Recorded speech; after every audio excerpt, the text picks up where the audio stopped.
Class Captain, could you please confirm?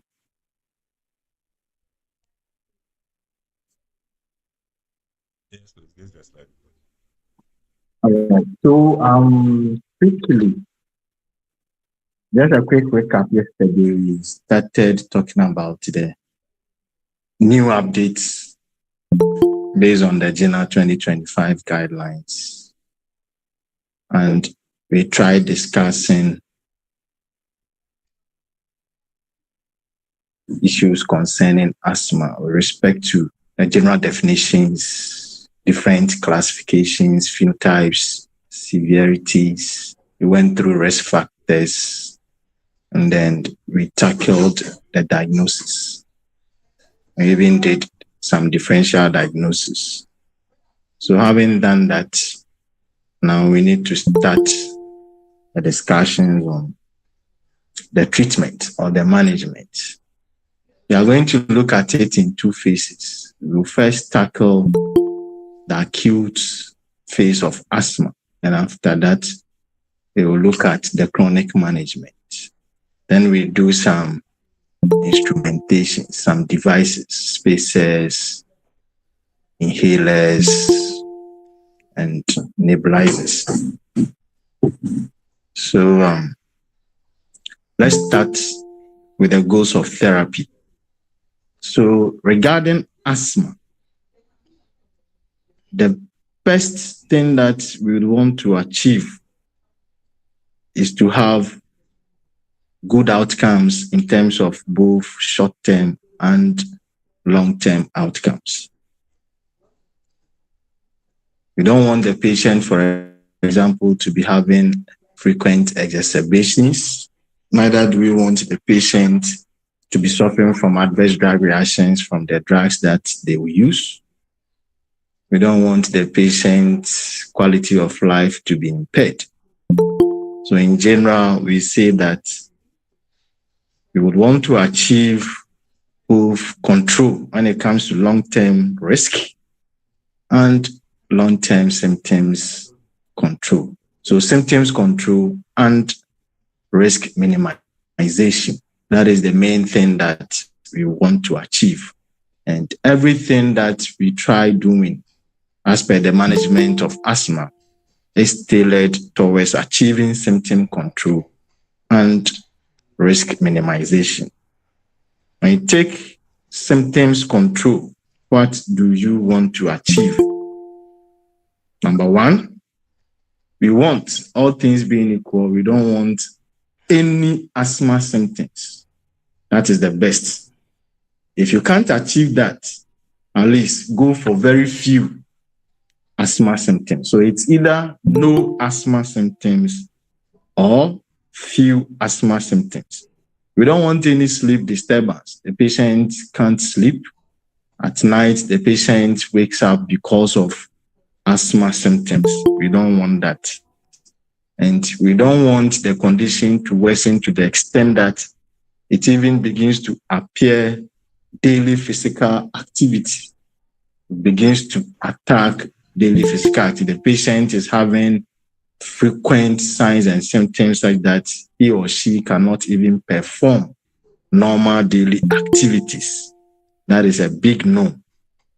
By way of minimizing the risk, especially you are looking at the absence of acute attacks, that is exacerbations.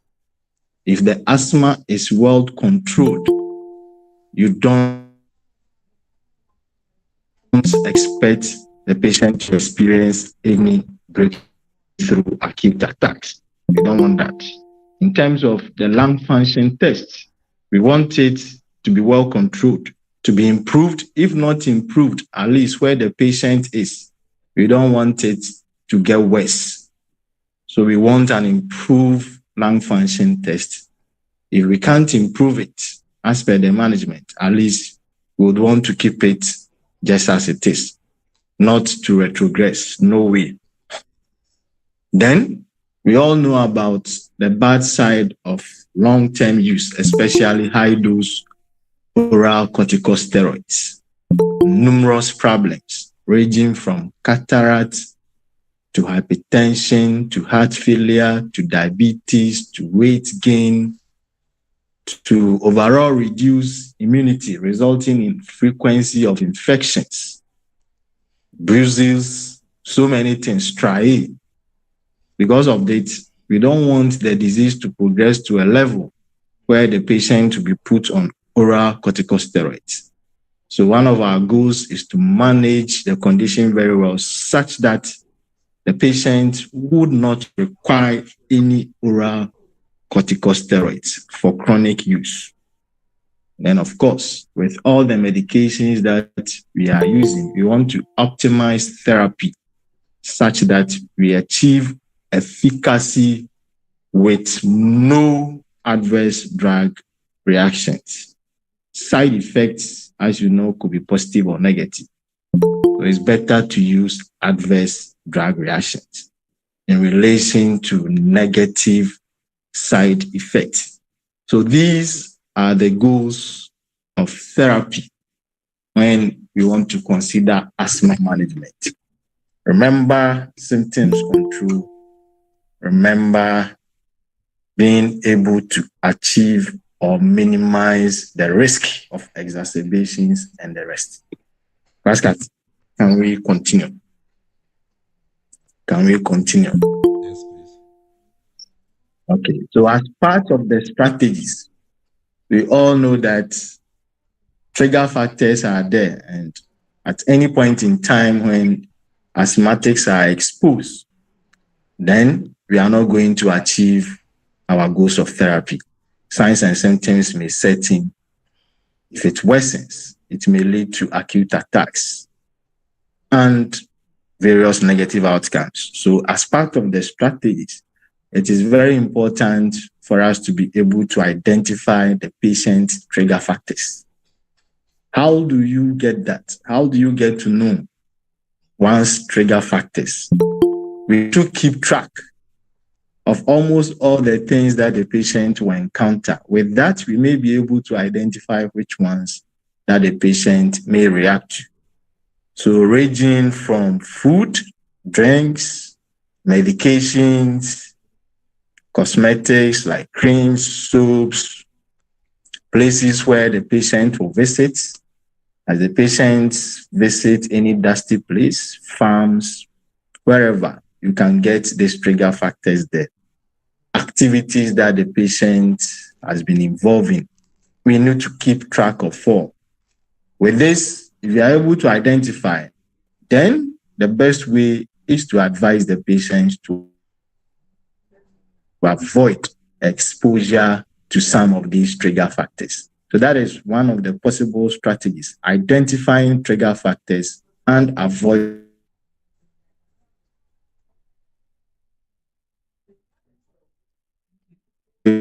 exposure to the trigger factors. Will help a lot, especially to prevent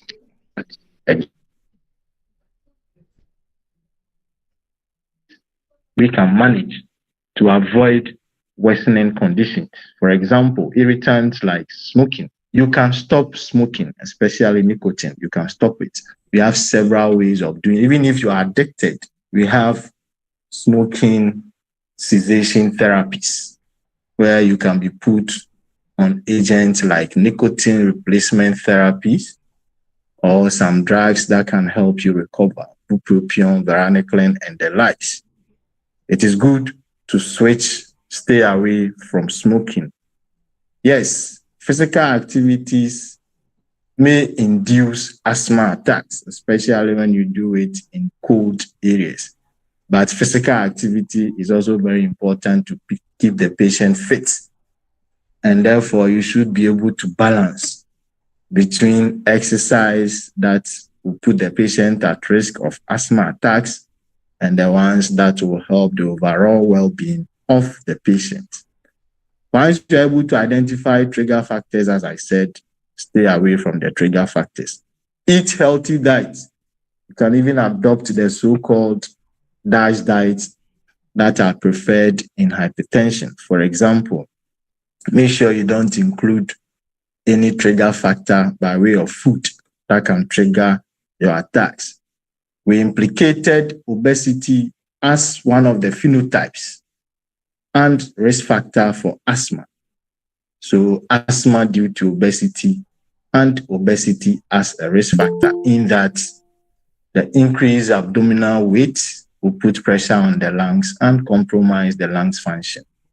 Also, abdominal fat will release very stubborn cytokines that can compromise your lung and airway function. And therefore, if you are obese or even overweight, then you should try and then institute measures to reduce your weight. If you are already an asthmatic, it is good that you engage yourself in breathing exercises that may improve your lung function tests. Emotional stress was also implicated as one of the risk factors. For example, it can stimulate the parasympathetic system and lead to bronchoconstriction. So one should be able to control your emotions, control your emotions. If there are any other underlying cause, like infections, be it viral, bacteria, it should be managed, because that can worsen asthma. Any other form of inflammation or airway inflammatory condition other than asthma, manage that one, because all of them could be risk factors for asthma exacerbations. Then, inclusion of asthma action plan. Later on, we will look at a written document that we follow if you are managing your asthma in a chronic way. When you are allowed to continue the existing therapy, when changes comes in, you begin to experience some worsening signs and symptoms. When you be allowed to modify your medications, and when you are within the red zone, when it will be very, very important for you to rush to the hospital to see the clinician, because at that point, the condition is becoming worse. Class captain, please, any questions so far? No, please. All right. So having said that, we will now zoom in to acute asthma. Afterwards, we will look at chronic asthma management. So when we say acute asthma, this is when all of a sudden, in fact, you can even have acute and subacute. So acute is faster, within hours. Then all the signs and symptoms becomes worse. Progressively, they all become worse, such that your existing treatment, your step that you are on, can no longer control the signs and symptoms just within hours. And then the subacute one will take days or weeks to get to a level where the existing treatment will not be available to control the progressively worsening signs and symptoms. Normally, it happens when some of these factors are in play. For example, those who do not adhere to their treatment, take inhalational corticosteroids, inhale them twice daily. You are doing it every now and then. You don't take them continuously, and therefore you don't have proper control of the inflammatory response. You can get a breakthrough asthmatic attack. If you are exposed to infections, be it viral infections or bacterial infections, that can also serve as a trigger of acute attacks. If you are exposed to allergens, any other trigger factors, be it food substances, soap, perfumes, what have you, pollen grains, even extreme weather, extreme cold, as we discussed, or extreme heat, all of this could be risk factors. Seasonal changes, which in that case, there is not much the patient can do. The patient cannot modify the weather. For example, in Ghana, during Harmattan situations, where you have a lot of dust in the atmosphere, pollen grains, whatever, every trigger factor multiplies, and therefore you are at risk of severe exacerbations during Harmattan. In such situations, you can get a trigger attack and acute asthma can be spared. If you are not lucky and you don't get to the hospital as quickly, you may suffer a catastrophic situation. General aims not only limited to this. In general, we want to control the progressively worsening symptoms. For example, the underlying bronchial obstructions or constrictions. We want to avoid that. We would also not want the patients to suffer from the adverse drug reactions from the drugs that the patient will be using. Again, if we are successful and able to control the acute situation, we don't want it to come back. So we want to prevent future relapse, meaning right after you have attained control, then you should institute measures to be able to have total control of the situation such that there wouldn't be any relapse. In fact, if somebody gets the attack, time is very important, because if you are able to have control in the early stages, it helps the patient a lot. If the progressively worsening symptoms goes on and on, remember there is something called airway remodeling that can happen, and that can lead to resistance to a whole lot of medications that we use. Another problem is that when the patient's bronchoconstrictions and wheezing and all those things goes on for a very long time, it can even affect multiple organs. Remember, lower levels of oxygen can occur during asthmatic attacks.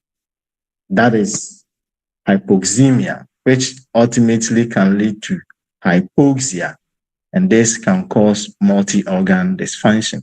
And therefore, the earlier, the better. Meaning, one of the key things you should inform your patient is early hospital attendance in case there is any breakthrough attack. Very well. So, by way of identifying the severity. Again, I used to look at the front of that house that they come across and they have to double up on Saka because he is a real threat. And as I say, we talked about Hello. All right. So, by way of classifying the severity of acute attacks, we have separated those 5 years and below from those 6 years and above. Now, let's first look at 6 years and above. The level of severity is classified into 4 main groups. Those who present with mild or moderate acute asthma attack, those who present with severe acute, life-threatening, and near-fatal asthma attacks. Obviously, as the situation worsens, the patient will be graded from mild, moderate through severe to life-threatening and the ultimate near-fatal. From near-fatal, the patient may not survive. So let's look at patient characteristics. What and what will let somebody be classified under mild or moderate acute asthma attack? First and foremost, the patient shouldn't exhibit any of the signs and symptoms or the lab parameters under severe acute. So none of the severe acute signs, symptoms, lab results should be part of those who have mild to moderate. Generally, such individuals will present with increased respiratory rates. Of course, the patient is in distress, mild one, and therefore the sympathetic system will be activated in an attempt to correct the situation. The person will be able to talk, but in phrases better than the one that happens in severe attacks. The person will prefer sitting rather than lying down, because when the person lies down, it becomes difficult for him or her to breathe. However, it is not that serious for the patient to begin to suffer from CNS abnormalities like agitation.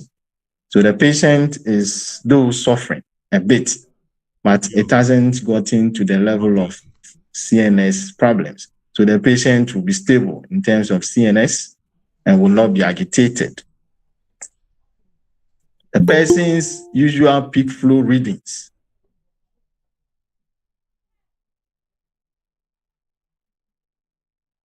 will be his usual best, or what could be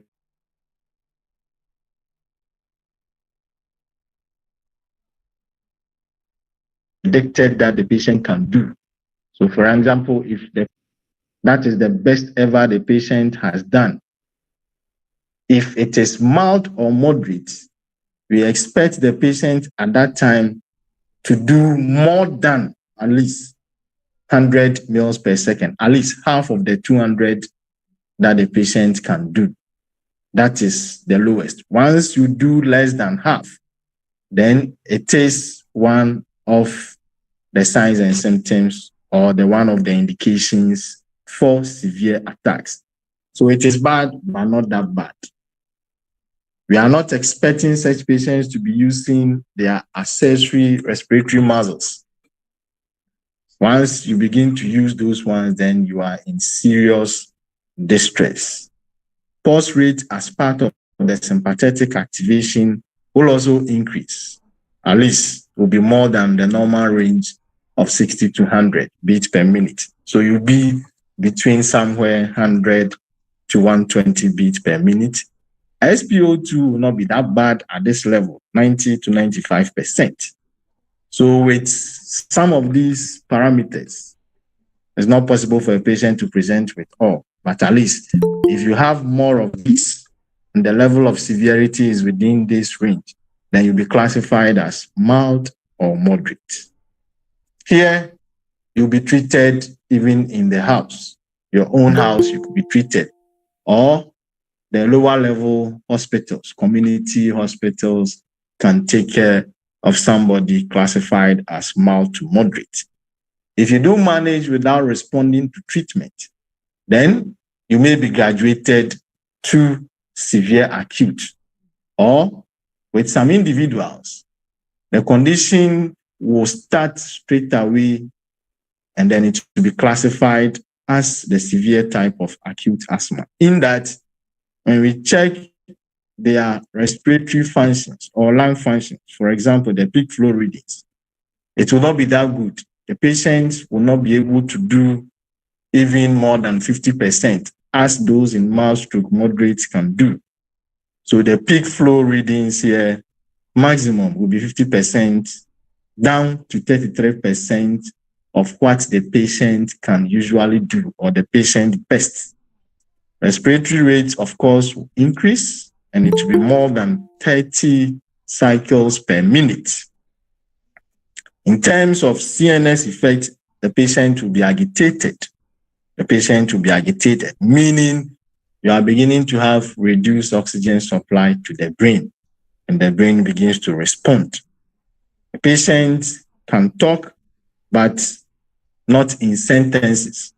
The patient is unable to complete sentences in one breath. That is one key statement that they normally present when they set your questions. In terms of acute attack, you will be required to identify which of the types, whether it is mild, moderate, or severe acute, or life-threatening, or near fatal. So somewhere in the case, you may see the patient is unable to complete sentence in one breath. Then it means that your attention should be drawn towards severe acute asthma. SpO2 will reduce to below 90%, very serious, and the patient will be seen using accessory muscles to assist respiration. Patients will prefer sitting again, but will sit hunched forward. You can't sit upright. You hunch forward so that you can breathe in more. The patient is suffering. Here again, if you are managed according to the recommendations and you fail to improve, then it will be seen as life-threatening asthma. At this level, then you have to be transferred to an acute care facility, for example, a critical care stroke intensive care ward, where it will be deemed as life-threatening asthma. Somebody may get either mild or moderate stroke severe and waste time in the house trying to solve the situation. And by the time the patient gets to the hospital, it would have reached a life-threatening stage already. In that case, lung function test peak flow rate will be less than 33% of the patient best. SpO2, of course, will be less than 90. Even at the severe level, it was less than 90. However, the person's partial pressure of carbon dioxide will be normal, but oxygen concentrations will drop. There will be issues like silent chest. You do auscultations and you are not hearing any respiratory sounds. That is very dangerous. The person will begin to suffer from cyanosis, of course, reduced oxygen saturations. This affects several organs, including the heart, resulting in heart-related issues like arrhythmias. At that point, the patient will be exhausted because the patient would have been suffering for a very long time. With this, if you're able to manage, so be it. If not, and it stays for a very long time, it will get to the level where, in addition to all the things we've mentioned, partial pressure of carbon dioxide will also begin to increase. And that will bring additional issues like acidosis, that is respiratory acidosis. And at that point, the patient may need ventilatory support to be able to survive. If it happens like this, then we say the patient is now suffering from near fatal acute asthma, where the patient partial pressure of carbon dioxide increases in addition to all the other parameters under life-threatening, or to the extent that the patient will obviously need a respiratory support, that is mechanical ventilation, then it becomes a problem. So these are the various classifications. And based on the level of severity, we have different recommendations as to how the management should go. Class captain, are there any queries on this one? These are the parameters they will use to set your questions, and therefore you should know them and know when it is the acute type A, type B, type C, or what, whether it is severe acute, or you should know. This one you should know, because always they will ask you to predict the type of acute asthma, and you are expected to get it right. If you don't get it right, you may not also get the treatment right. Because, for example, if it is acute asthma and you say it is moderate, you go ahead and say that it can be managed in the house, or it can be managed in a lower level care center, which will be wrong. And even your choice of medication and the devices will also be wrong. So this one you should know. Class captain, any queries? Can we continue? Yes, please. All right. So now let's look at those 5 years and below. 5 years and below, since they are young, they are normally classified separately. So among this group, we have just two classifications. Is either mild or severe, either mild or severe. And the classification is based on same parameters as we have discussed for 6 years and above. So for example, if we are looking at CNS issues, is there any level of altered consciousness? If it is mild, obviously there will be no GCS or class captain. Which score do we use to test for the consciousness level of pedics who are yet to learn how to talk?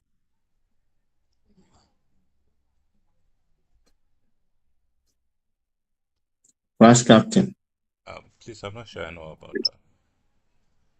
Okay, so anyway, for those who know how to talk, and adults, we use the Glasgow Coma scale for CNS analysis in terms of level of consciousness. But in pediatrics, who are yet to know how to talk, obviously in the GCS analysis, you'll be doing verbal assessment. So if the patient is yet to know how to talk, then it means that one cannot be applicable.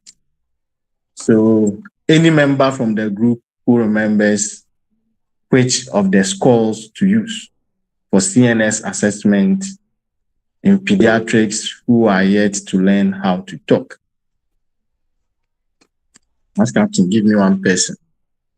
Blantyre Is what? Blantyre score. Blantyre coma score. Yes.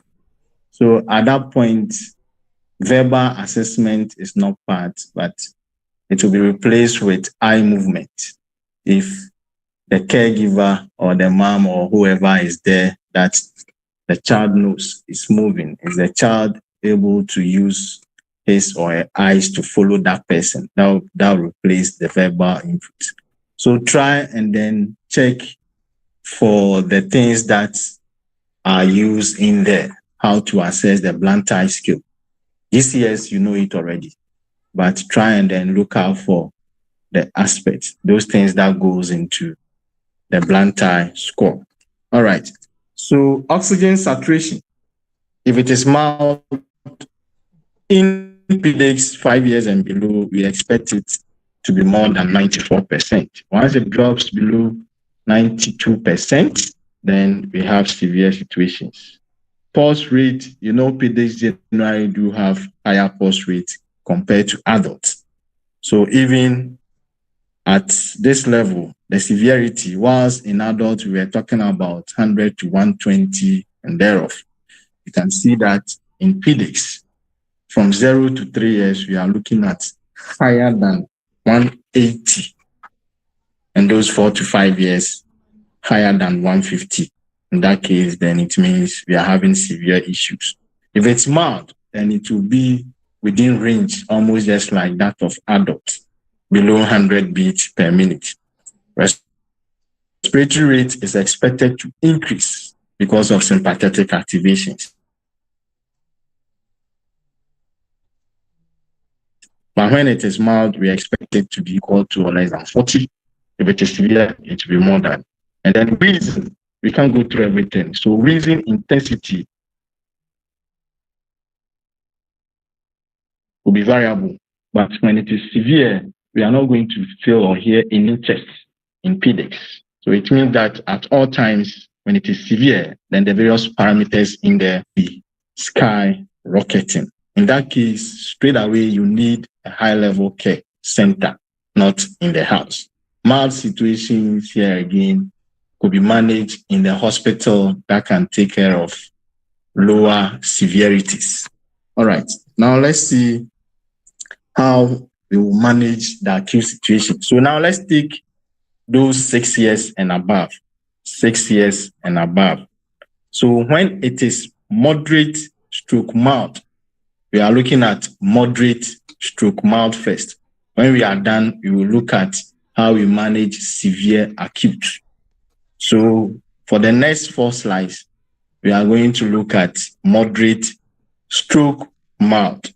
So the moment the patient presents with those parameters mentioned, then you are looking at trying to reverse bronchoconstriction, improve patency of the airway with a bronchodilator. Of course, we want quick action. So we want the ones that have quick onset. So the short-acting beta adrenoceptor agent, locally in Ghana, salbutamol is what we use. Since it is mild or moderate, we are allowed to use pressurized metered dose inhalers as the delivery machines with a spacer device to improve the delivery of the doses that we are going to offer. Typical of salbutamol, every puff has a dose of 100 micrograms for pressurized metered dose inhaler. It is metered such that one puff will release 100 micrograms of the active drug salbutamol.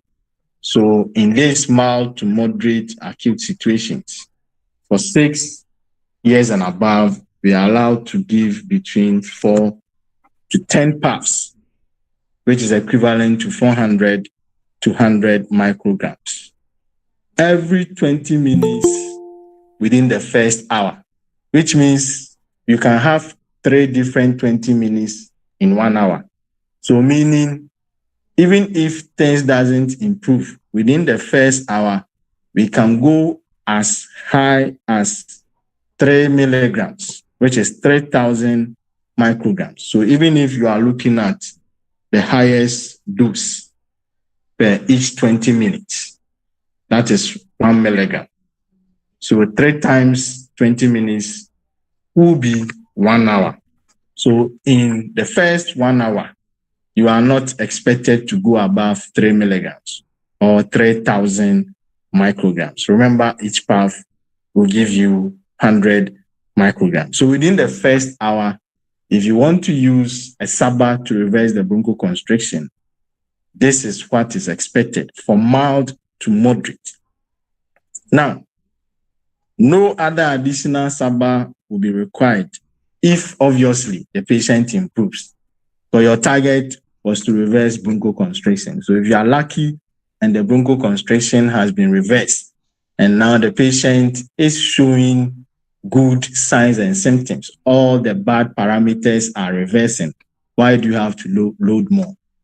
Each medication that you use, of course, remember, there is possibility of adverse drug reactions. So the last thing you would want to do as part of the goals was to prevent the occurrence of adverse drug reactions. Higher doses would always or is most likely going to cause adverse drug reactions. So how would you know that the patient has improved and therefore there is no need for you to add more within the first hour or after the first hour? You check those same parameters. So you'll be monitoring the patient with those same parameters stated. So the SpO2s, the peak flow meters, the respiratory rate, and those things. So for example, we said the peak flow readings could reduce, but if you check and now after the bronchodilator, it has improved to, let's say, about 60 to 80% of the patient best or predicted.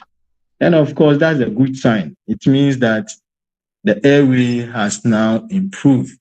There is now improved patency. However, if the symptoms persist after the first strategy, that is 4 to 10 per 3 times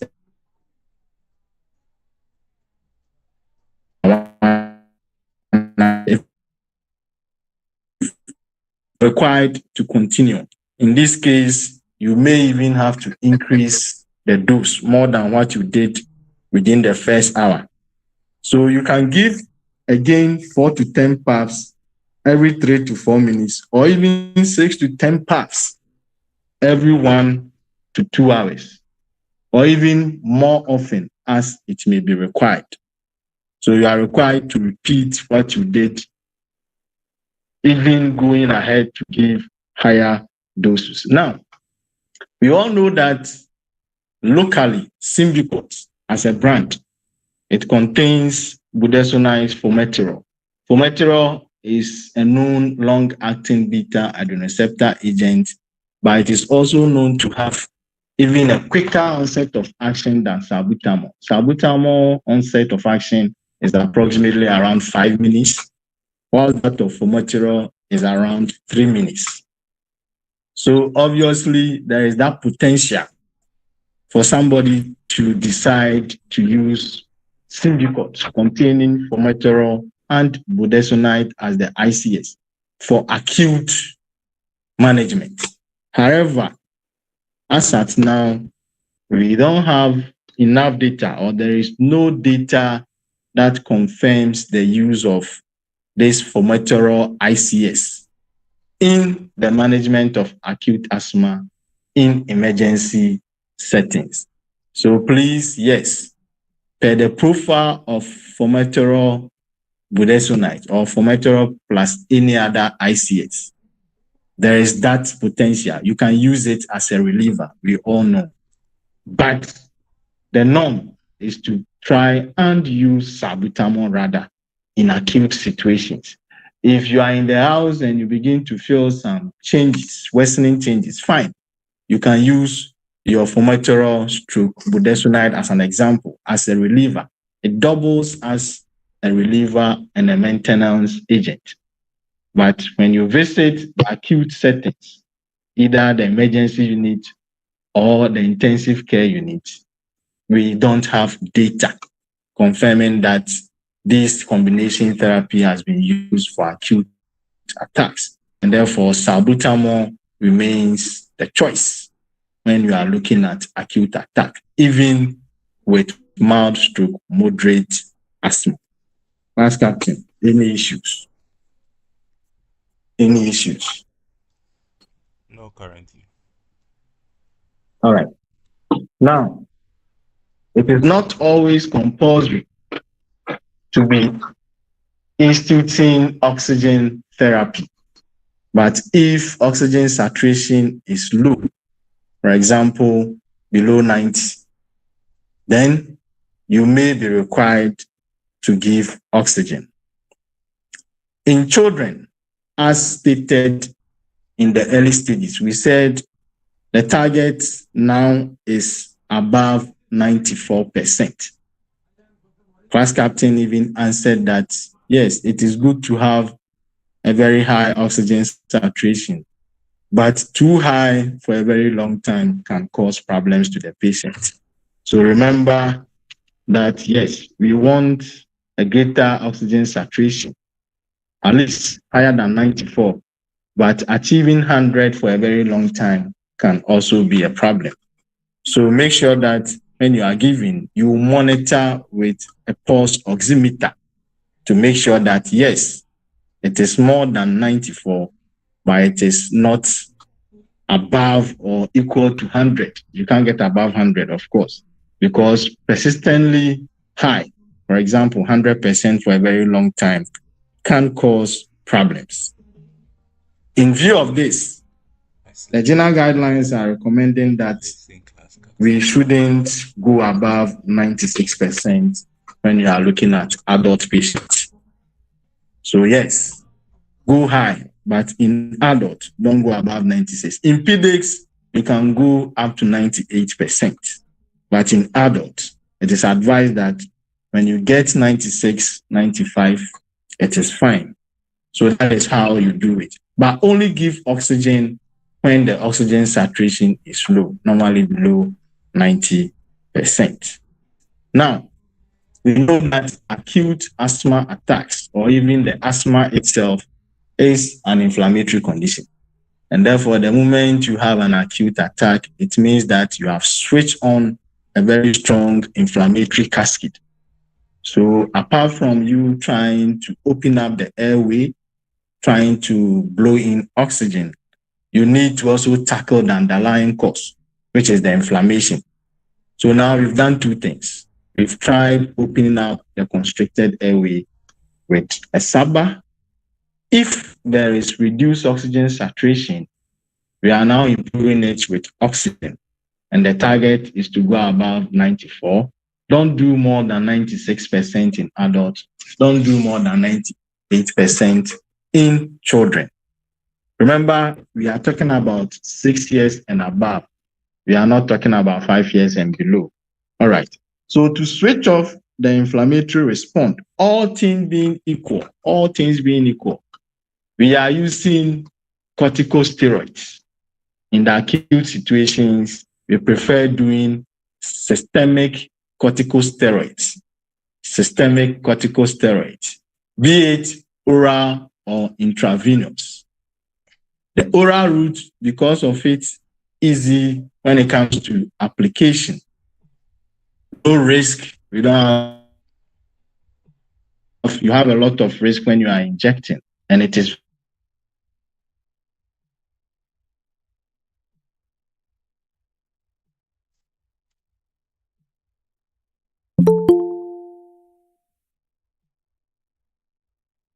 very easy and it is also effective. And therefore, all things being equal, the oral route swallow. If the patient cannot swallow because the patient is too distressed or dyspneic to swallow, then you consider intravenous route. So you have to look at the case very well and then check if the examiner is trying to play smart, to put in all those things to try and then push you towards the use of orals. If there are no signs of dyspnea and there are no indications that the patient may not be able to swallow, then it means the examiner wants to play on your intelligence. Go by the oral route by using prednisolone. For example, if there are signs of dyspnea, distress, confusion, and those things such that the patient will not be able to take oral medications, then you go for intravenous ones, preferably hydrocortisone succinate. You use that one. So if you are going by oral route, the preferred route, then it's prednisolone. For adults, they recommend 1 milligram per kilogram body weight per day, maximum dose of 50 milligrams. That is what they recommend. In children, remember we are talking about 6 years and above. It is 1 to 2 milligram per kg per day, not more than 40 milligram per day. This is prescribed for a period of 5 to 7 days in adults and 3 to 5 days in children more than 6 years. Now, with this, it is known that tapering is not necessary after the short course. So there is no need for you to taper because of any rebound effect or whatever. No. This short course added dose, it is not going to cause any trouble. So for this 5 to 7 days in adults and 3 to 5 days, there is no need for you to taper if you want to stop. Just stop and the patient will not suffer from anything. However, there are some risk or potential for some side effects. Even with this short course, the patient reflux disease. Class captain, I remember I'm the one who discussed gastroesophageal reflux disease with you. How does corticosteroids contribute to GERD?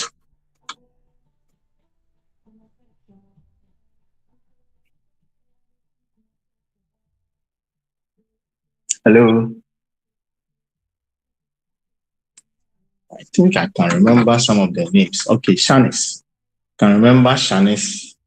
Shanice, please, are you on the call? How does glucocorticoids like prednisolone contribute? Yes, please, I'm on the call. All right. So please tell us. I remember you mentioning something along the lines of the lower esophageal sphincter. You said it weakens it, and also it increases the acid reflux and regurgitation and the acid secretion. So it contributes to GERD. Okay, so I will take that and I will not take that. More importantly, the main target is reduction or inhibition when it comes to the production of prostaglandins. And of course, anything that impairs prostaglandins will now contribute to all the things that you are saying, more especially acid productions, because prostaglandins will antagonize acid production. And it is the most important, arguably the most important defense mechanism in that it helps to improve bicarbonate secretions from the epithelial cells. It helps to improve mucus secretion. All of these are parts of the defense mechanisms. And even if there is injury, it also helps improve mucosal blood flow so that healing can happen. All right. So these are some of the short, thank you very much, Janet.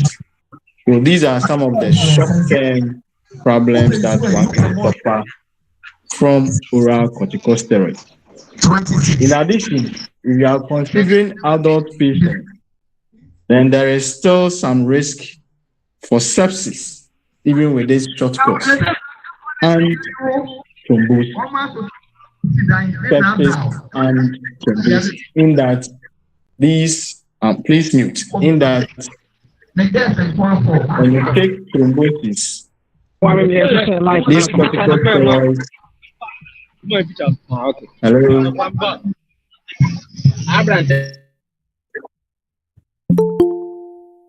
All right. When you take corticosteroids, these drugs can increase the levels of these coagulants. Coagulants like fibrinogen, thrombin, even von Willebrand factor, corticosteroids can increase their levels. And if this is happening, then it means that you can suffer from thrombosis together with other postulated mechanisms. So this is still a risk. Also note that if you present normally at the emergency unit, such that there will be the need to give you these oral corticosteroids, and it happens about 5 or 4 times in your lifetime, then that one will still put you at risk when it comes to long-term complications like osteoporosis. Here again, we discuss osteoporosis and osteoporotic fractures, and we implicated corticosteroids as one of the agents that can antagonize osteoblast activity, but improve osteoclast activity. Do not forget these ones. By so doing, these corticosteroids can put somebody at risk of osteoporosis, that is reduced bone mineral density. And once that one happens, the bones become very weak, fragile, and brittle, and it predisposes that individual to fractures. Remember the issue of prostaglandins, corticosteroids with diabetes. These normally will function just like cortisol, one of the counter-regulatory hormones against insulin. So whatever insulin does, cortisol will do the opposite. Corticosteroids would act just like cortisol and therefore counter the effect of insulin, improving or worsening plasma glucose concentrations and predisposing that individual to diabetes. Of course, heart failure is there. Once it can even increase the stimulation of your mineralocorticoids. So they also have mineralocorticoid activity in a way. They are not only glucocorticoids in nature. They have some mild mineralocorticoid activity, and that can stimulate mineralocorticoid response, increasing sodium and water reabsorption, worsening heart failure, causing hypertension, of course, increasing blood volume because of fluid and sodium retention, will worsen both cardiac output and total peripheral resistance. We discussed this during our hypertension class, and therefore may cause hypertension. Hypertension is a high risk factor for heart failure. In fact, in a way, it can even stimulate the RAS system. Glucocorticoids can also stimulate the RAS system and contribute to heart failure. All these things that we are saying is not just a one-time issue, but if you don't control your asthma very well and frequently you visit the emergency department, of course, you may be required to take this oral corticosteroid. And if you do that in your lifetime about 4 to 5 times, that is when evidence has said that you may be predisposed to some of these long-term side effects. Osteoporosis, fractures, diabetes, heart failure, even cataract. So cataract, you realize that the glucocorticoids will now fuse with the proteins or molecules within the lens, and these can undergo oxidation, and that can destroy the quality of the lens, presenting with a situation called cataract. And therefore, it is very important that you have a very sound asthma control so that you don't get frequent exacerbations. Because with frequent exacerbations, you may end up qualifying for this 4 to 5 time lifetime administration of oral corticosteroids.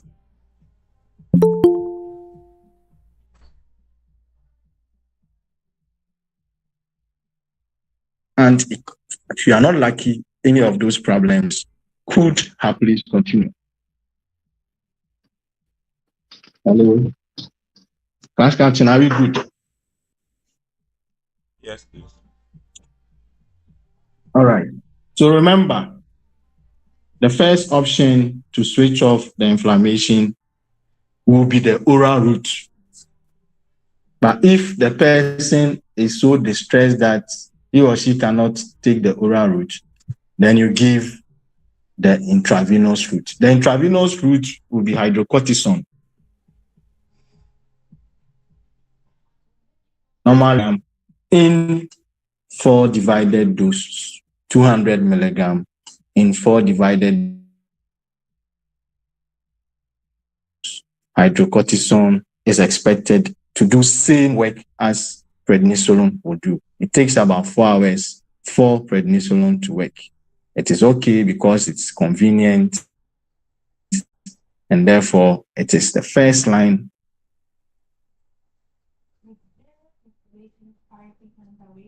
treatment, not the administration of the oral ones, but rather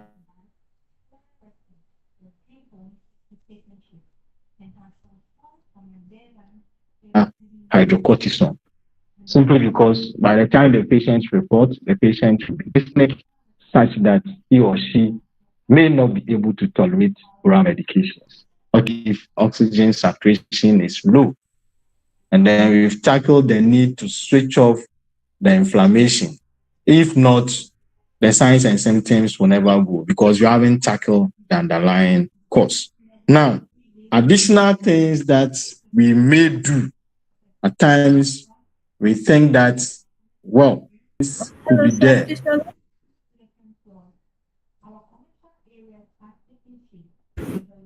Yeah, the line was breaking. Okay, is it okay now? Yeah.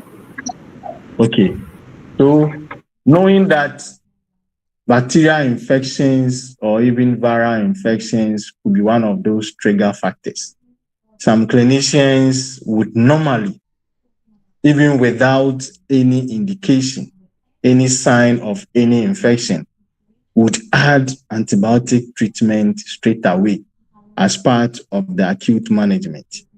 But currently, the new guidelines does not recommend the addition of antibiotic unless there is a clear evidence of infections. Maybe there is fever there, or there is sputum production, or we have some X-ray evidence showing that there are respiratory infections like pneumonia.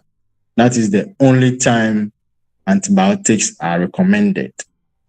Apart from this, in general practice, antibiotics are not recommended in the acute management of asthma, be it mild, moderate, severe acute, or whatever. Antibiotics are not recommended unless we have clear evidence of a suspected infection, including fever, mucus productions, or X-ray telling us that there is high possibility of infection. Then we can start an empirical treatment. We take our samples for culture and sensitivity. And if it confirms, we do the needful. If it is not true, then we abort the antibiotic treatment. Also, if the patient is a known asthmatic, if maybe the patient is already a known asthmatic, due to issues like failure to take their medications, they may get acute or chronic acute asthma attack. So acute on chronic asthma. So we know that you have asthma, you're on medication, something happens, and then you get an acute attack. So these individuals, obviously, they may have their maintenance inhalational corticosteroids already with them. Now, during the acute phase, is it okay for the patients to be taking the maintenance inhalational corticosteroid medication on top of the usual treatment that we have talked about so far? Is it okay for us to add it? Locally, we say enamdodo sequine. So can we do that? Let's see what the guidelines are saying. They are saying that if you are looking at those on track 2, when we get to the chronic asthma management, we will look at the 2-track system is recommended in adults. The track 1 is where they use ICS, is track 1. And then when they use ICS and a separate salbutamol inhaler, that is the one they call track 2. So they are saying that if the patient is using the track 2 treatment, then in that case, during the acute management, you have to advise them to even increase the dose of the ICS or the ICS with SABA over the next 2 to 4 weeks, which means adding it this way would improve the patient condition. It will improve the patient condition. Now, in case the patient is not on any controller therapy, so the controller therapy is the medication that the person uses chronically to avoid breakthrough attacks or to minimize the risk of exacerbations. So combination ICS therapies and those things. If the patient is not on any of them, for example, that's the first time you are presenting with an asthmatic attack. For example, the phenotypes that belongs to the adult onset asthma. So throughout your life, your childhood, you have never experienced any asthma. Your first time experiencing an asthmatic attack is age 50. In that case, obviously, since you were not an asthmatic patient, obviously you will not be using any controller therapy. In that case, we will have to initiate the use of an inhalational corticosteroid therapy during the acute management, because this will help minimize further exacerbation. So the moment we start, you are using it forever and ever with monitoring and possible modifications from time to time as the treatment may go. That is what is advised. Now, in general, we don't expect patients to be using only short-acting bronchodilators for chronic use. So under no circumstances should you advise an adult patient or a patient 6 years and above to be using only SABEX for long term. Later on, we will discuss that, because that one has been found to put the patient at risk of asthma deaths, a lot of exacerbations with respect to issues like repeated use due to poor control. And of course, if you use any agonist of the sympathetic system repeatedly, you are obviously going to have receptor desensitization and receptor downregulation. So it will get to a time where you even do your inhalation and you will get no response. No response means you are putting yourself at risk of asthma deaths. So the current evidence has it that if you use only SABEX, you get poor response, you get frequent attacks, and you'll be using your SABA more frequently to address the situation. That will lead to downregulation of your beta-2 receptors. Those that will remain, they will even be desensitized because of repeated stimulation. This will compound the whole situation. And now we know it for a fact that with this, if you use more than 3 canisters of, for example, salbutamol pressurized metered dose inhaler, it always increases your risk of exacerbation and therefore frequent hospital visits. If you use within a year more than 12 canisters, it increases your mortality rate. And everything is happening because of the basics: poor control, frequent exacerbations, resulting in receptor downregulation, receptor desensitization. And of course, if you are not responding to the treatment, then you are obviously not going to make it. So do not use SABA alone as your long-term treatment after acute exacerbations. Never use that. The preferred one, as always, is a maintenance and a reliever therapy containing specifically formoterol, and an inhalational corticosteroid. That is the preferred one after the acute attack. Why? Because that particular combination has been found to minimize exacerbations during acute attacks and after acute attacks.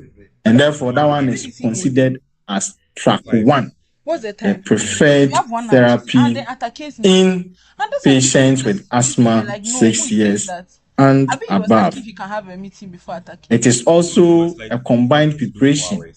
Both the formoterol and the inhalational corticosteroids is mixed in 1 canister, and therefore its use is very simple. If you have problems with inhaler technique, that is the only one you are learning. You are not learning inhaler techniques from, for example, a metered dose one, and in addition, a tubular inhaler. No, it is 2 in 1. So it is only that one that you are going to learn. Very, very simple. So that is that on maintenance ICS therapy. Class captain, any queries? Any queries? All right. So of course, you'll be doing monitoring. So typically in your exams, they will ask you, how would you monitor your patient? Obviously, as always, we monitor for efficacy and toxicity. So this is also not different from our usual monitoring. If you are monitoring for efficacy, all the bad parameters that the patients brought in, are they improving? Is the SpO2 improving? Is the peak flow readings improving? Is the respiratory rate reducing? Is the pulse reducing? All those things. The patient can, he or she now sit upright without, is the patient's agitation resolving? Those things are what you monitor for response. And it's expected that within the first hour, when you are dealing with mild to moderate, the SABA that you give in addition to your corticosteroids and maybe your oxygen is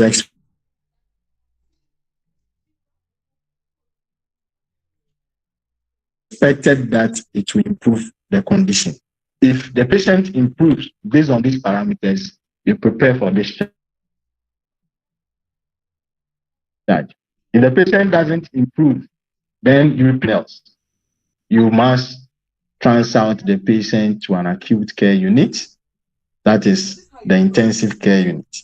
So, for example, as stated earlier, if your peak flow readings improve to above 60 to 80% of your best or predicted, with now SpO2 going above 94 on room air, no more on oxygen, then it means all the bad parameters are reversing.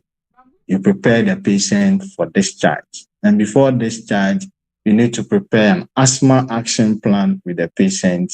And remember to initiate an ICS formoterol therapy for 6 years and above. That is first line. In case that is not available, then a separate salbutamol inhaler with an ICS continuous use becomes second line. However, formoterol ICS is first line simply because it improves exacerbation, it improves the patient quality of life, it is simple to use, but it is not available everywhere. So in places where you can't get it, then they have the track 2 as an alternate to be used in case you don't have access as 6 years and above years. You don't have access to formoterol ICS therapy. All right. Again, you also monitor that your drugs are not causing troubles. That is why you monitor again the SpO2, not only for the improvement, but also not to hit, for example, 100% for longer periods to bring issues. The short cause problems with your corticosteroids, the CNS issues, mood swings, and all those things. You monitor and adjust your doses accordingly so that the sleep disturbances and appetite and what have you will not set in. The gastroesophageal reflux disease that comes with the short-term use will also not come in. Very well. Remember, salbutamol has its numerous side effects with respect to potassium levels. For an example, we use it in hyperkalemia, and therefore when you are using high doses, like the 1,000 microgram increasing to 3,000 microgram, and if it doesn't work, you are even out. It is possible that the patient could be predisposed to some of the side effects of salbutamol.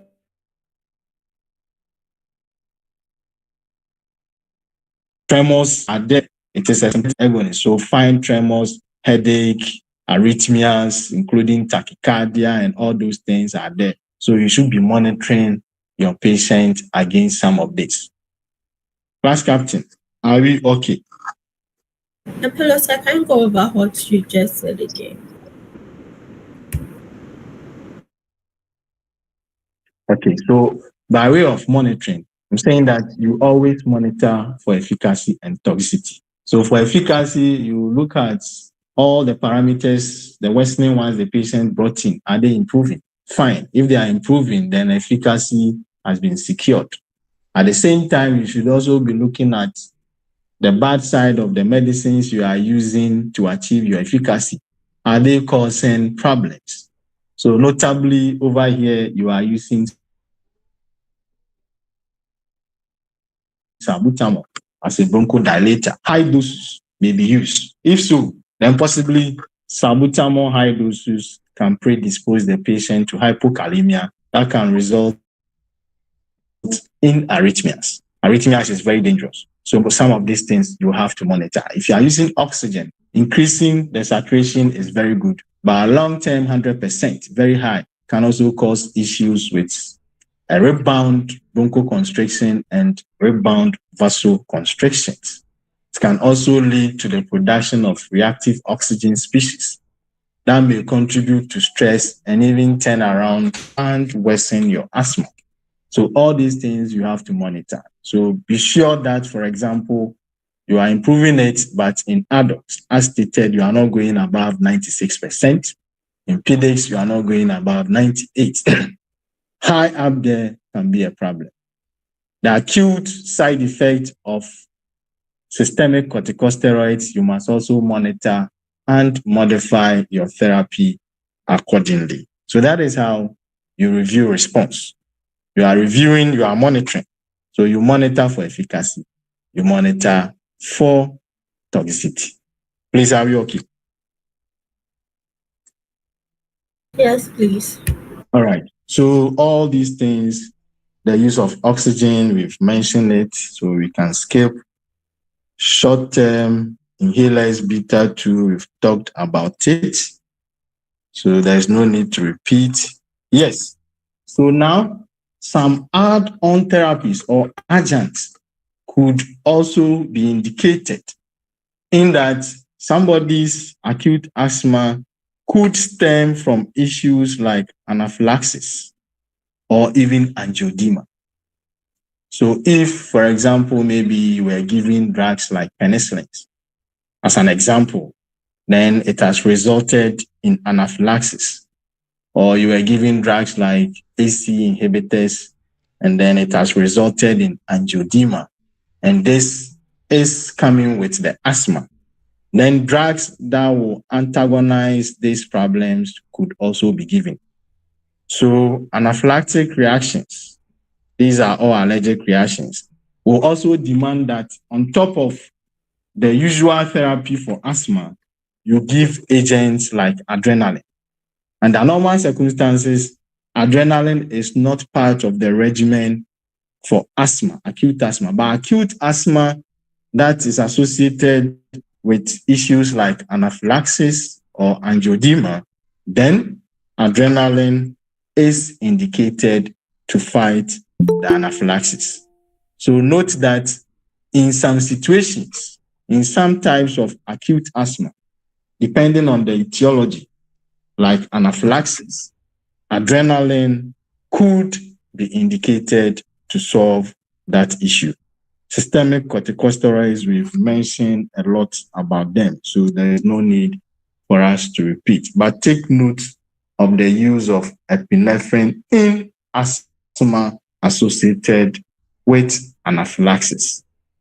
Typically, angioedema caused by certain drugs like ACIs or anaphylactic reactions caused by drugs like penicillin. These are very common in our setting. For the root of the corticosteroid systemic, I've talked a lot about them. Oral route is first line. But if the patient is dyspneic to the extent that he or she cannot swallow, then you are going by the IV route with hydrocortisone. The dosages, we've gone through the dosages. So that is the option, the alternative, 200 milligram in 4 divided doses, hydrocortisone, in place of oral prednisolone, in case the patient cannot swallow. Okay, so we've talked about all here. These are just detailed information that I've added so that you can read. Discharge, obviously, when the patient is getting better. But on discharge, remember that once there is an acute exacerbation, that alone is a risk factor for another episode. I repeat, any patient who has ever suffered from an acute attack, that situation alone is a high risk factor for another episode. And for that matter, it is non-negotiable to initiate long-term controller therapy. Long-term controller therapy. Once again, first line will be a formoterol ICS. An alternative is an ICH separate with salbutamol as a reliever. You can't just discharge the patient home, a patient who has been treated for acute attack, without a controller therapy. If you do that, expect to see the patient in some few days' time, either alive or dead. All right. Okay. Now, during the acute attack, it may occur that after using the usual salbutamol plus the anti-inflammatory agent, corticosteroids with your oxygen, the patient may still not improve. And therefore, there may be the need to do some add-on therapies to augment the existing therapy. So other bronchodilators like the short-acting antimuscarinic agent, notably ipratropium bromide, may also be indicated.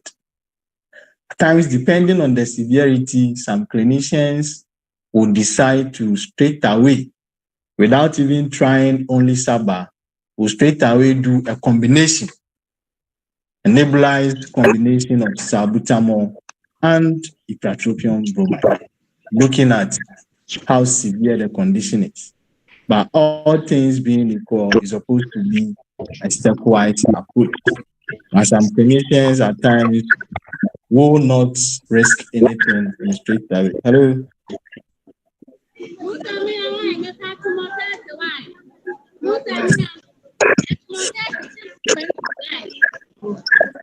Hello. All right.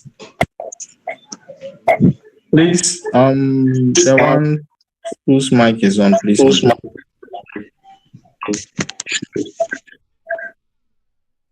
All right. So it is known that if you add ipratropium bromide as an example,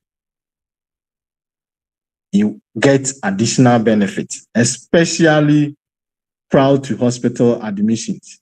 Hospital admission here, I mean the higher level centers. If you are even in the lower level centers and you add, you get additional benefits. So in terms of improvement in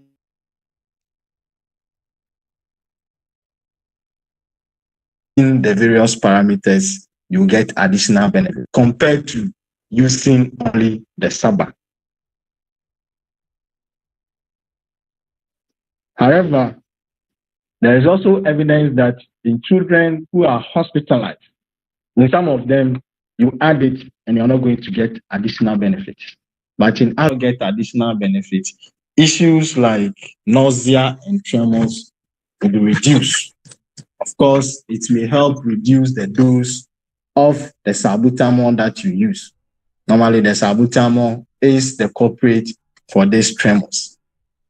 But all in all, by adding these short-acting bronchodilators to SABA, it helps to minimize all these unwanted issues, reduction in all parameters. So that is why at times you will see a combination of ipratropium and salbutamol being nebulized.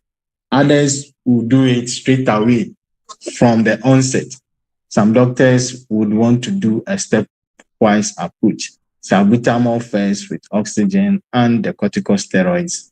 And if it's still not improving, they will bring in the add-on ipratropium bromide. Currently, there is no room for aminophylline nor theophylline in the management of acute asthma. Aminophylline is the solubilized form of theophylline meant for injection. Previously, if you had done all the necessary things you need to do, the standard treatment, and it's not working, we used to do aminophylline injection, 250, 500 milligrams, you infuse over 30 minutes. It was causing a lot of problems, and in fact, it has been causing a lot of problems. Looking at the narrow therapeutic window of the active ingredient theophylline. And therefore, plasma concentrations normally will go overboard. Especially in our setting, you have a lot of patients who have been taken by themselves. These drugs are not prescribed by any doctor. You see them always buying theophylline containing tablets. In Ghana, we have some brands, Asthma, Asthma, Franol. So these patients are always on these theophylline containing tablets. They take them every day. Meaning, before they even come to the hospital, due to the breakthrough attacks, they already have some amount of theophylline in their blood. And if you don't probe well for drug history and you add aminophylline to the treatment, it is only going to add onto the existing concentration. And remember, theophylline has a very narrow therapeutic window of 10 to 20 milligrams per liter. You can easily go overboard, hit toxic concentrations that can result in catastrophic cardiovascular events. And therefore, looking at the risk involved, and also it has been found that it does not actually add any additional benefits to what salbutamol alone will give. And salbutamol alone is very safe. So why risk this? So the 2025 guidelines has relegated aminophylline and the active agent theophylline from the list of drugs used in the management of acute asthma. So please, if you still have aminophylline in your facility, advise the authorities that currently aminophylline has been withdrawn from the list of medications for the management of acute attacks due to lack of benefits and potential toxic effects of the drug. Class captain, please, are we okay? Class captain. Yes, please. All right. Now, magnesium, we discussed magnesium a bit yesterday. It is one of those drugs that, again, if we exhaust all the standard therapies, then you can look at magnesium for help. In that, we know that magnesium can antagonize calcium influx and minimize the entry of calcium and therefore help prevent contractions. Contractions will bring bronchoconstrictions. It can even antagonize most of the inflammatory signaling pathways, and therefore it can help in asthma. But the inhalational route that we used to do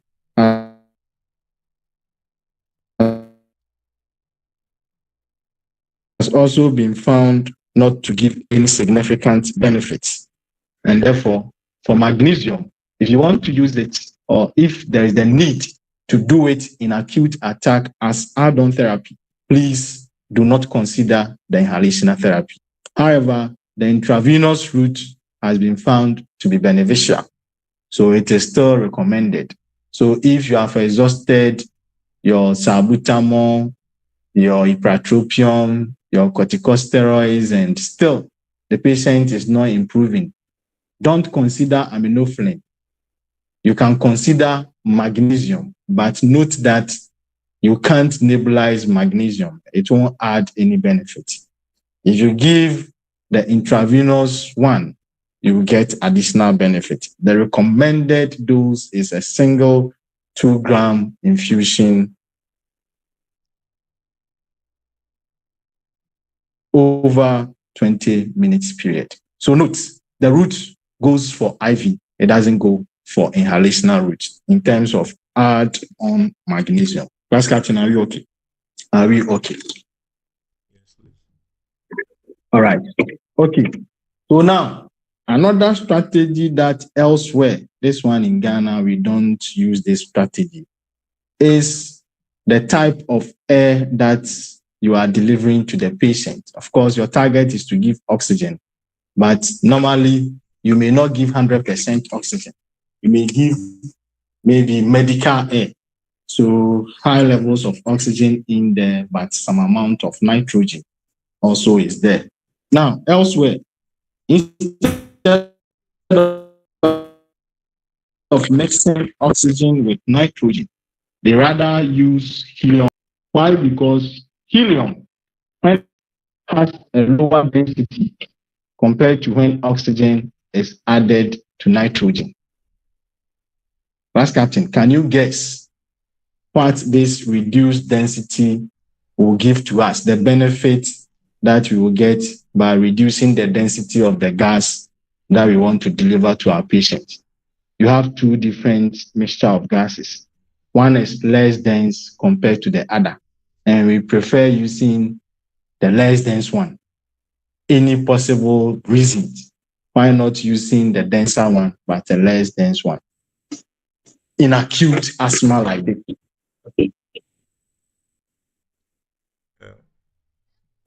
Will we look at trying to reduce the pressure on the,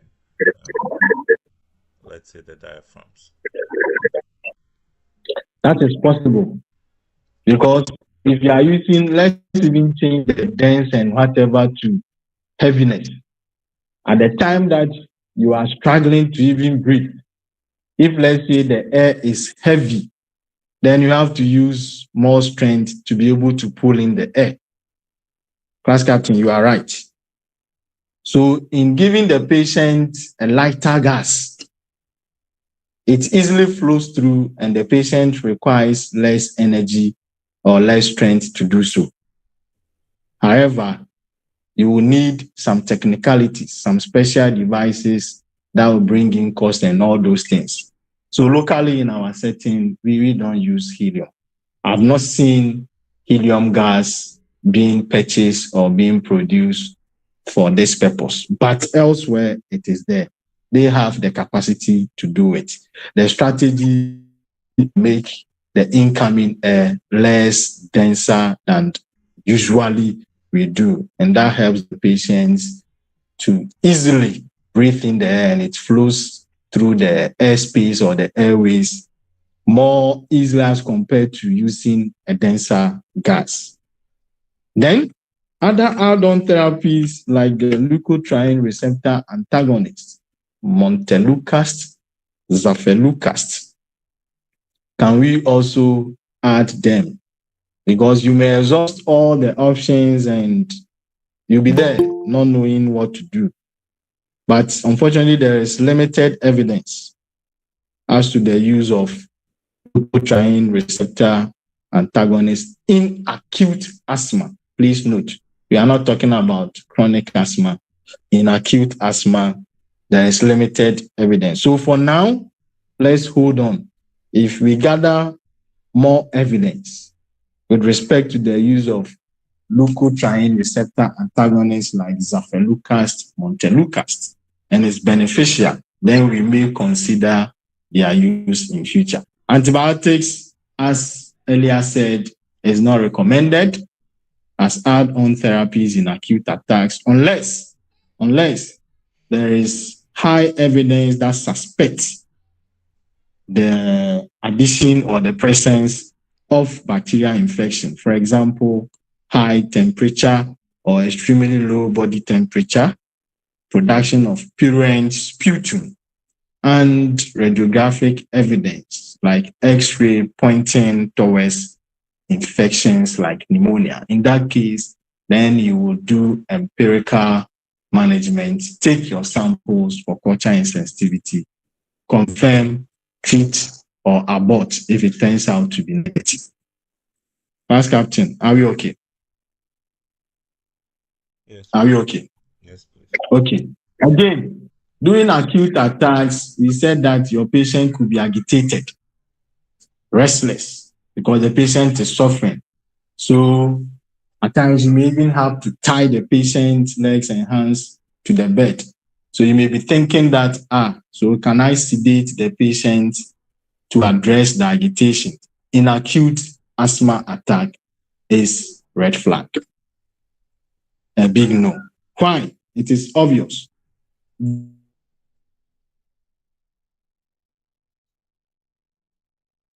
These anxiolytics or hypnotics that you use to sedate your patient to treat these agitations also have suppressant or depressant effects on suppress the respiratory center. And therefore, in acute asthma, please stay away from sedatives. Stay away from sedatives, especially drugs that will suppress the respiratory center. Okay, all right. So these are the things that you do, add-ons, the standard therapies in acute asthma, the do's and the don'ts, considering individuals 6 years and above. Remember the don'ts very well, because that is what your examiners will put in there to trick you and ask you to comment on the regimen. They will bring in some of the don'ts. But note, whenever you are asked to comment on any prescription, do well to comment both on the right things and the bad things. Because per the marking scheme, there are marks for both. You knowing that that is the right thing means that if it was wrong, you would have noticed. So the moment you are asked to comment on the appropriateness of any prescription, any treatment plan, in your exam, you are not only going to make comment on the wrong things. It means you have to take each and every drug, assess, and bring your comment. If what they did is okay, state it and give the reason. If for drug B, what they did was wrong, maybe it wasn't indicated or it was contraindicated, or the dose was wrong, the frequency was wrong, the route was wrong, the duration of therapy was wrong, whatever, mention it and state it in your discussions. Don't only focus on the wrong things. You have been asked to comment on the treatment. So your answer should include both the correct things and the wrong things. Then, if you are expected to give your recommendations, you give. Even if you are not asked to give recommendations, please make sure that after identifying the care issue, you give your recommendations. Those that are correct, you don't give any recommendations. You keep it as it is. Class captain, please, are we clear? Yes, please. All right, please, what is the time? It's now 4:38. Okay, so when it gets to 4:50, please let me know so that we can close, then you switch to the other link. Yes, please. All right, so now let's also quickly look at those at 5 years and below. All the things that you've been discussing was for those 6 years and above. So let's look at 5 years and below. It's not that clear, but I hope, class captain, can you see something? Yes, please. It's a little visible. Okay. So let's try and see. So fine. The assessment and the reviews and all those things are not much different. So here again, the table that we discussed for those 5 years and below, these are the things that you are going to look at, whether it is severe or mild, the SpO2, the whatever, all those things you assess just to classify whether it is mild or moderate or severe, as discussed earlier. So what are the options if in this age category we have mild stroke moderate? What are the options? So you can use salbutamol. Of course, you would want to reverse again the bronchoconstriction. So in this age group, you can use salbutamol. You give 100 micrograms, 4 or more puffs. So almost the same as what we did in their adult counterparts. And the reason that, or the fact that it is mild to moderate, you can use your pressurized metered dose inhaler with a spacer, or you use a nebulizer. And if you are using a nebulizer, the recommended dose of the salbutamol is 2.5 milligram. So that is what you would do. Then if oxygen is needed, of course, you give your oxygen. In pediatrics, we've been saying that nowadays the target for oxygen saturation is 94. And of course, you can go up to 98, but make sure that it is not below 94. So you'll be using pulse oximetry to monitor this so that you achieve the target as stated. Now, you assess as we did in adults. And if there is an improvement, then you are lucky. If there is no improvement, here again, you can also give additional doses. So you give 2 additional doses on top of it. And of course, the assessment is typically done after 1 hour. However, if it's not yet 1 hour, but still the patient is in distress, then of course you have to do the assessment earlier than that and put in your doses again. It's not because the reason we are saying do it after 1 hour. So if the patient is dying, You'll be waiting until 1 hour before you try and do assessment. In clinical practice, you don't do that.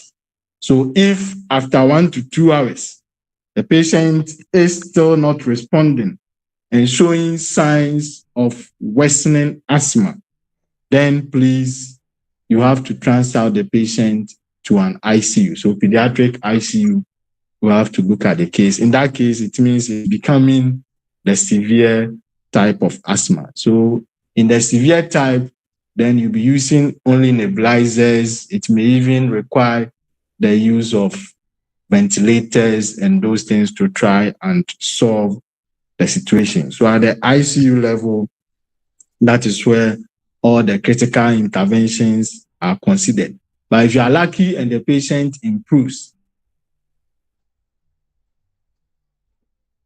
then here again, you prepare the patient for discharge. Just as we did for 6 years and above, in preparing the patient for discharge, initiation of a controller therapy is non-negotiable. Initiation of controller therapy is again non-negotiable. So you have to institute measures to start the initiation of controller therapy. But the fact that these are PDAs, you will have to bring in their parents to make sure that they are included in the management, because they are pediatric patients and they will need assistance or support from their parents or whoever is taking care of them. So the regimen or the strategies are not that different, but drug doses. So the detailed information are all here. This is just a summary. So you go through them, then you find the specifics in terms of drugs that you use, the presentations that would demand that you quickly have to transfer out the patient to the ICU, and the doses of the agent that you can do. So you follow this one. There is no need. It's almost the same thing, the same steps. Additions, if you exhaust all the initial treatment, can we do additional therapies like ipratropium? Yes, because it brings in additional benefit. So you can give nebulization. You nebulize ipratropium bromide 250 micrograms, halfway of that of adult. Adult, we do 500 micrograms. Can we do magnesium sulfate? Yes. Here again, intravenous route, not the inhalational route. So it's almost the same as that for the adult population. Now, can we give our maintenance controller treatment if the patient is already on? It is yes, but if it includes or the patient is on a leukotriene receptor antagonist, Montelukast, Zafelukast, it is advised that you switch from that one to an ICS-based therapy, simply because we are not saying leukotriene receptor antagonists are contraindicated in PDAs like this category, but there is high risk for CNS abnormalities, neuropsychiatric adverse effect with leukotriene receptor antagonists. So first line should rather be an ICS-based therapy, although leukotriene receptor antagonist therapy is also there. But if all things being equal, first line is supposed to be that. So if the patient is on a leukotriene receptor antagonist, it is advised that you switch to an ICS therapy. Can we do inhaled corticosteroids? The evidence is not that encouraging, though you get some benefit, like reduced length of hospital stay.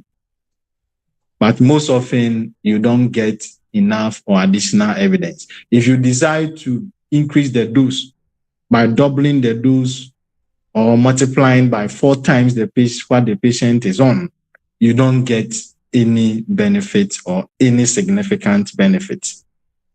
Fine. So even if you use, make sure that you don't increase the dose simply because there is an exacerbation. you can use the existing dose to support the treatment, because multiplying the dose, moving it upwards, doesn't normally add anything to the treatment. Oral corticosteroids, of course, you have to use them just as we have been saying. So for PDEX, you will use 1 to 2 milligram per kg per day. Then you can do it daily, and the maximum duration is between 3 to 5 days. Here again, tapering is not necessary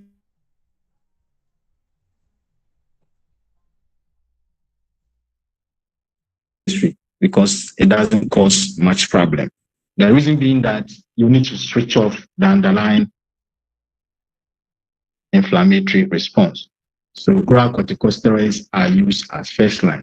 Here again, if the patient cannot tolerate oral medication, then you can give intravenous or even intramuscular injections. Apart from prednisolone, dexamethasone is also recommended per oral route. You can do 0.3 to 0.6 milligrams, maximum of 12 milligrams once. That one is also recommended. Fast acting. Please, any issues? No, please. Okay, so I'm sure we are almost around 5. Oh, Yes, please. It's 4:48. Can we go over the dexamethasone? okay. So apart from prednisolone, that is recommended, dexamethasone is also recommended in PDEX. But the good thing is that that one you can use it just once. So you can take just a single dose, and that will be enough as compared to prednisolone that you are going to take for 3 to 5 days in those 5 years and below. So that is the dose, 0.3 to 0.6 milligram per the patient's kilogram body weight. You can go as high as 12 milligrams. That is the cutoff point. So as a single dose, you can give it without giving additional doses in the subsequent days. But normally, we do prednisolone. If the patient can't tolerate, then you can do hydrocortisone per IV in place of these oral medications.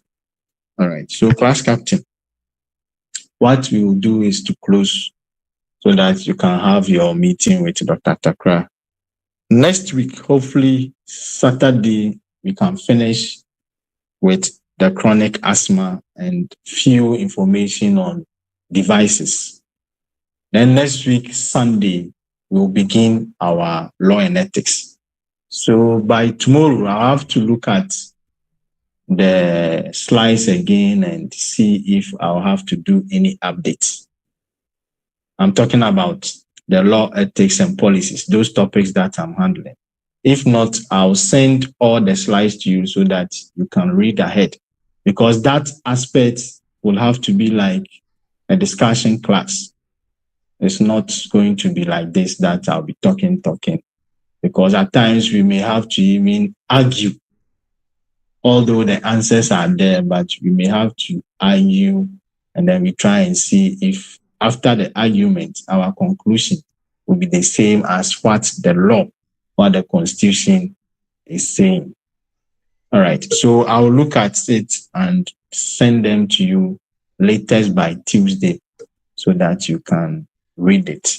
As I said, I've done some few changes, very few, to this asthma slide. So I'd like to beg you for sending that one. Of course, you've used data to download, but you need to download this one again since I've added some few things. Last Captain, any announcement before we go?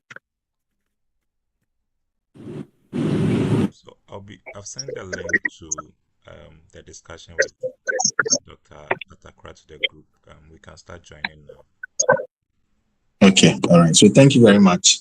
I'm sending the new slides to you. Next week, Saturday, we are meeting. Okay, thank you.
Good evening, class.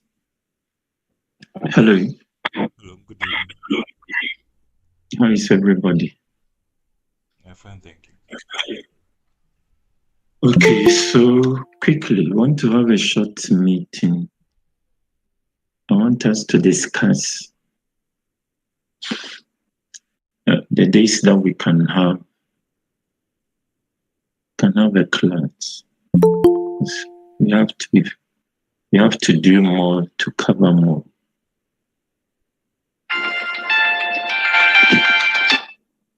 So we just want to have that discussion. Hold on for me.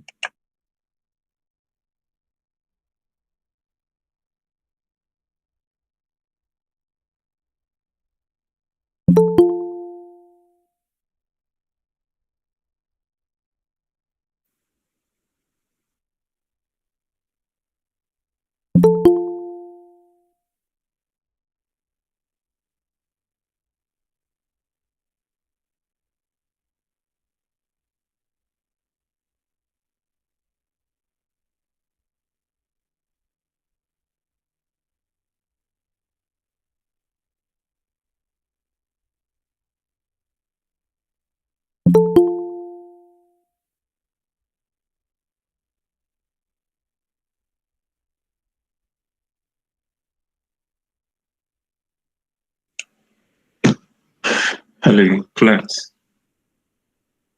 Yes, hello. Okay, so I just want to know from you the times that will be appropriate and the days that we can. Having in mind that you'll be having classes with Ishak and also Bobo.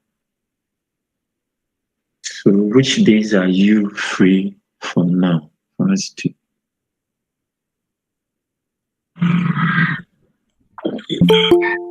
Currently, the days that are being occupied are Wednesday, Friday, Saturdays, and Sundays. So the available days are Mondays, Tuesdays, and then Thursdays. Mondays, Tuesdays, and Thursday. Thursday. Okay. So which times? For Mondays, Tuesdays, and Thursdays will be appropriate for you guys.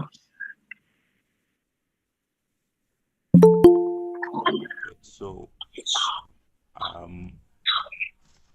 for the Jonah, yes, Jonah, let the others can also talk.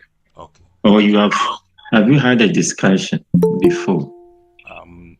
With regards to this, no, we haven't had any discussions.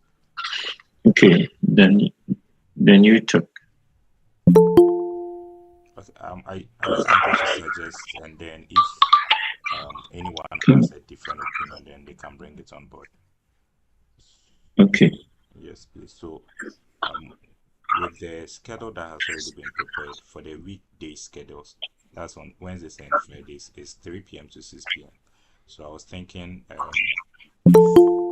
we are to look at the available days as well, we can meet at the same time, which is at 3 p.m. to 6 p.m. So the available days Monday, Tuesday, Thursday, the ones that are decided on, we can still choose to meet from 3 p.m. to 6 p.m. on those days. So, class, is it okay for everybody?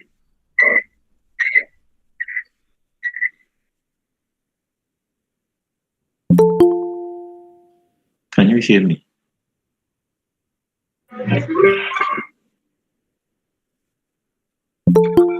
Is it okay for everybody?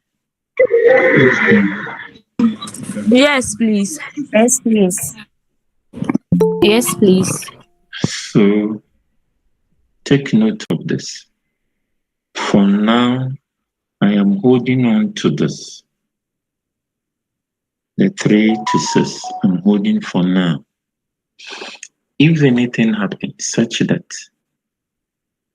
if I have to change the time, I'll quickly tell you and change it such that you can also prepare.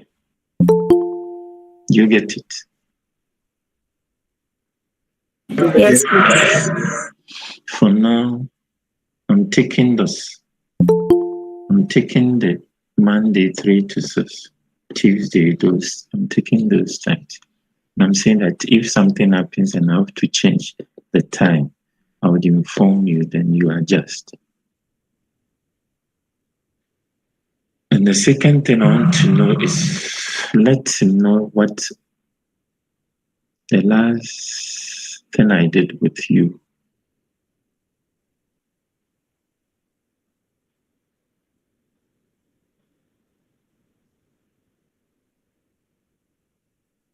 Can you hear me? Yes, please.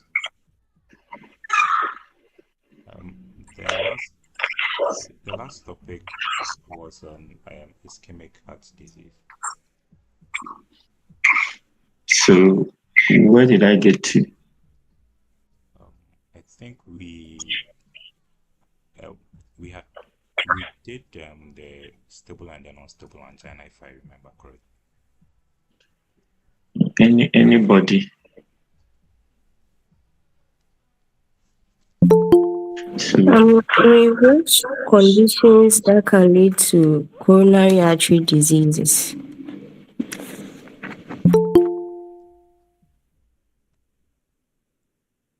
so have I finished? I don't know whether I was through with the types of angina. Yes, please. The types of angina. I was through with you about the types of angina. Yes, please. Yes, please.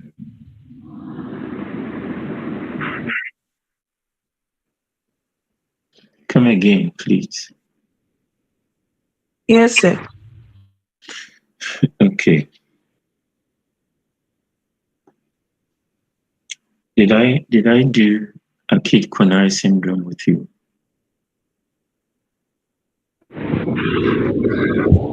No, I think you told us to make a decision if we should do the acute coronary syndrome, then we'll do all the medications on that, or we should first we do the medication for the. Your line is a bit faint. It's faint.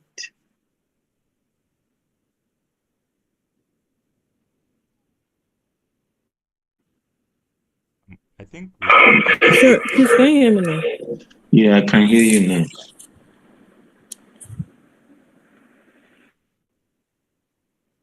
I can hear you now.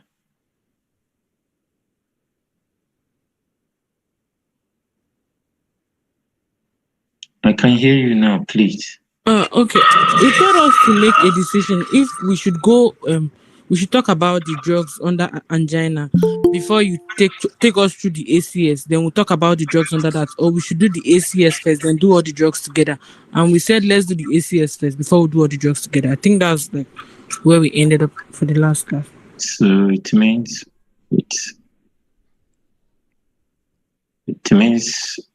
our next topic was the ACS. Yes, please. Okay. So Jonas, you want to say something? yes, please. Beginning with the ischemic heart disease, we spoke about the yes, we did mention the types, but we didn't do the management of the types. We just spoke about them. So that is why your colleague was saying. I can't remember. I said this, that either I do the stable angina, the management of the types, then I will come to the acute coronary syndrome, or I will do acute coronary syndrome. Then I will just lump the management together. Can't remember I said that. Yes. Yes. So she was trying to tell us that it's left with the acute. Then I'll come back to the management. Acute coronary syndrome, then I'll come back to the management. Is it okay? Yes, please. So it means tomorrow. Can we meet tomorrow? We are starting tomorrow, 3 p.m. to 6 p.m.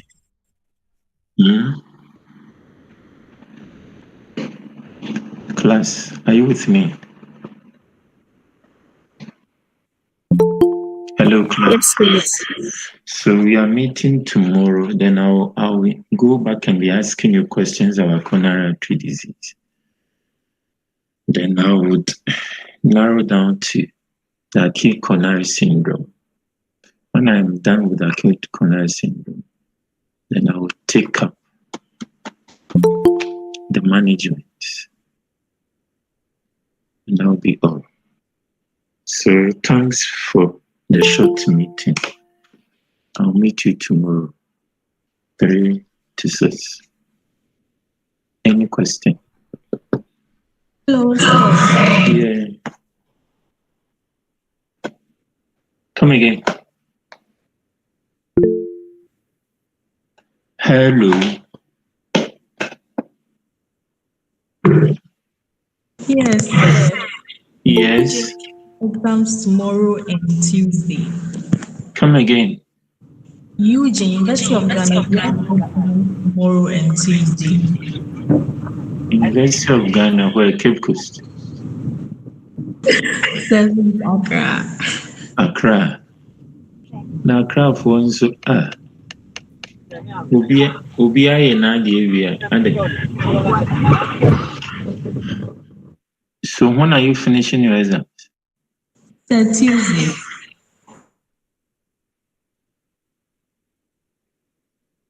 Jonas, what should we do?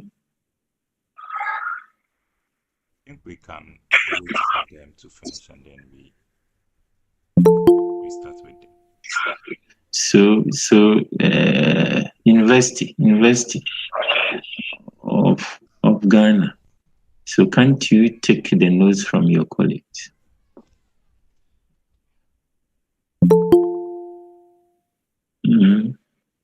But we went live. Come again. We prepare a live session. Come again. Your line, you're breaking. We're breaking. You said Hello, sir. yes. Vanessa, you said Yes, I think we want a live session. We don't want notes. so you don't want dead session or you want live session. So Jonah,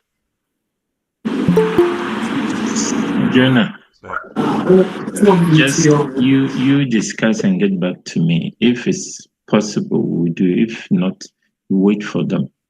Yes, please. Okay. So thanks. Thank you, sir. Vanessa, all the best, right? Thank you, sir.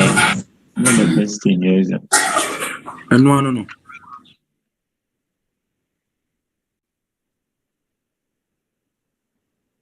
When I say no.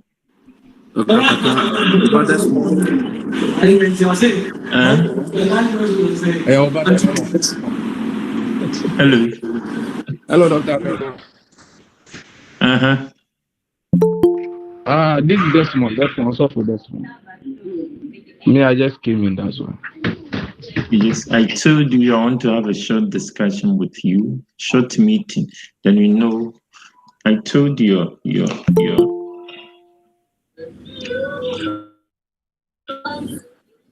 You didn't tell them. Oh, he said it. So Desmond, what's your problem? No problem, sir.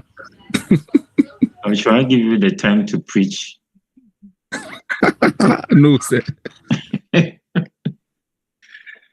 Okay, so you'll be meeting. So Vanessa, all the best. Desmond, Next time, come early. Thank you, sir. Yes, sir. Thank you. Okay. Okay, so see you.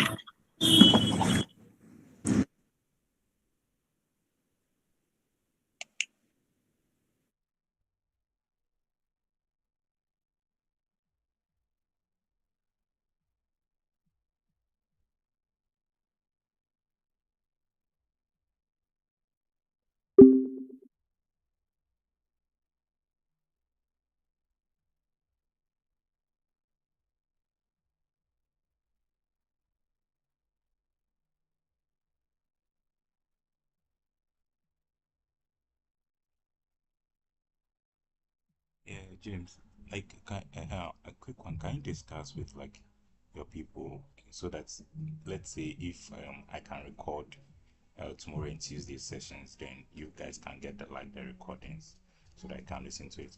Because like getting hold of Atakra has been very difficult, especially for the online. And if we delay, it might take another like 1 or 2 weeks before he starts teaching us again. And apparently he has a lot that he needs to cover. And I don't know if we postponing it will be like best for everyone. So if like just talk to your people if they are okay with like getting the recording. I don't mean notes, like recording the class and getting it to them. If they're okay, then we can have the meeting tomorrow and then I record it and then send it to you guys if that's okay.